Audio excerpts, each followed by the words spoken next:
Okay.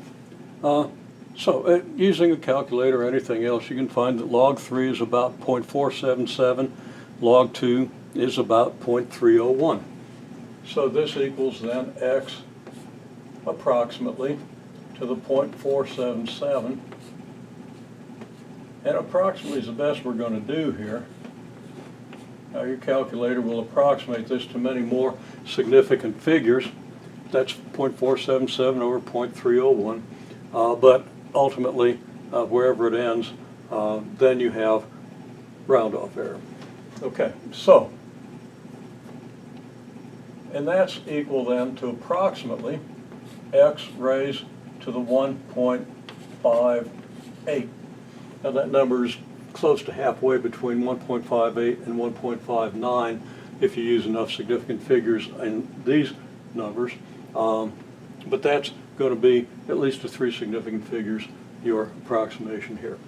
Now, evaluating this function for 1/4, if you put 1/4 in, or if you wish 0.25, but you should get in the habit of using fractions when they can't be approximated by a number that you can actually put in. But 1/4 could be expressed as 1/4 or 0.25, either would be exact. Okay, well, if x is 1/4, then x to the 1.58 is what?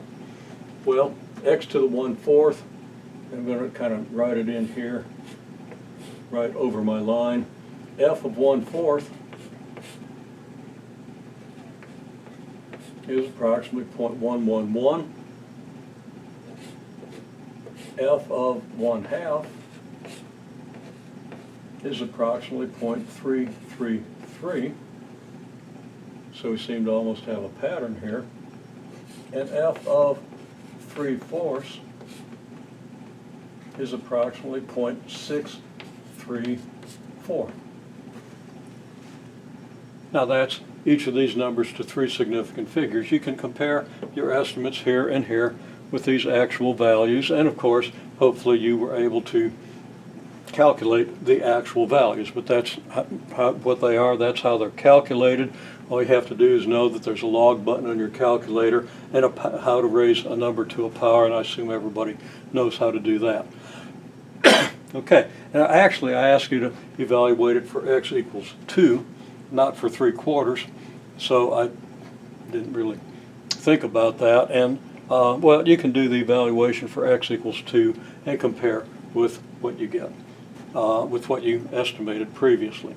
So that's how these estimates are obtained, or that's how these actual results are obtained, and they're accurate to 3 significant figures. You're not going to be able to make estimates accurate to 3 significant figures, so you can use these for basis and comparison and see which one of your estimated curves and which one of the estimates you made on your curves was more accurate, and then think about why that might have been.